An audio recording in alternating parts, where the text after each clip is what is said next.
On Sunday, a head-on collision between a motorcycle and a battery-operated auto-rickshaw registration number TR08A3552 on National Highway 8 in Garjantali left 3 individuals injured.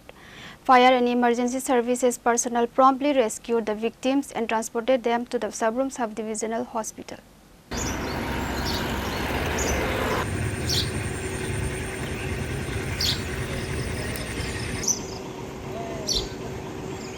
Three people were injured in a head-on collision between a battery-operated auto-rickshaw and a motorcycle on National Highway 8 in the Garjantali area on Sunday. Fire and emergency services personnel promptly rescued the victims and transported them to the Sabroom Sub-Divisional Hospital. Following preliminary first aid, 2 of the injured were referred to the Tripura District Hospital for advanced medical care due to their critical condition.